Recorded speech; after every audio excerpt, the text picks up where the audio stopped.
Genesis 18, the three visitors. The Lord appeared to Abraham near the great trees of Mamre while he was sitting at the entrance to his tent in the heat of the day. Abraham looked up and saw 3 men standing nearby. When he saw them, he hurried from the entrance of his tent to meet them and bowed low to the ground. Abraham said, "If I have found favor in your eyes, my Lord, do not pass your servant by. Let a little water be brought, and then you may all wash your feet and rest under this tree. Let me get you something to eat so you can be refreshed and then go on your way, now that you have come to your servant."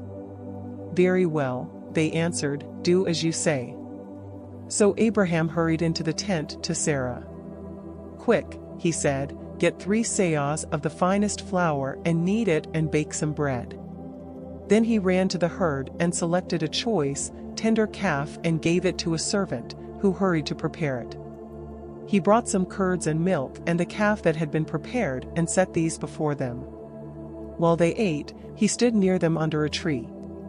"Where is your wife Sarah?" they asked him. "There, in the tent," he said. One of them said, "I will surely return to you about this time next year, and Sarah your wife will have a son." Now Sarah was listening at the entrance to the tent, which was behind him. Abraham and Sarah were already very old, and Sarah was past the age of childbearing. So Sarah laughed to herself, saying, "After I am worn out and my Lord is old, will I now have this pleasure?"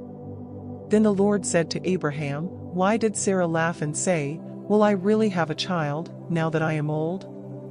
Is anything too hard for the Lord?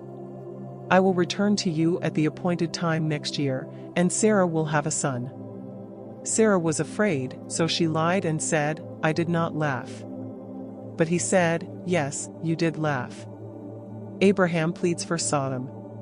When the men got up to leave, they looked down toward Sodom, and Abraham walked along with them to see them on their way.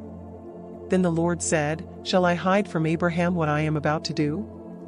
Abraham will surely become a great and powerful nation, and all nations on earth will be blessed through him.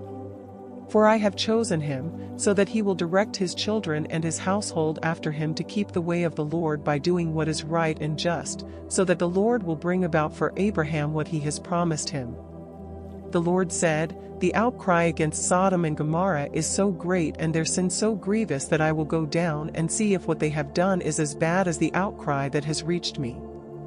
If not, I will know." The men turned away and went toward Sodom, but Abraham remained standing before the Lord. Abraham approached him and said, "Will you sweep away the righteous with the wicked? What if there are 50 righteous people in the city? Will you really sweep it away and not spare the place for the sake of the 50 righteous people in it? Far be it from you to do such a thing, to kill the righteous with the wicked, treating the righteous and the wicked alike. Far be it from you. Will not the judge of all the earth do right?" The Lord said, "If I find 50 righteous people in the city of Sodom, I will spare the whole place for their sake." Abraham spoke up again, "Now that I have been so bold as to speak to the Lord, though I am nothing but dust and ashes, what if the number of the righteous is 5 less than 50? Will you destroy the whole city for lack of 5 people? If I find 45 there," he said, "I will not destroy it." Once again he spoke to him, "What if only 40 are found there?"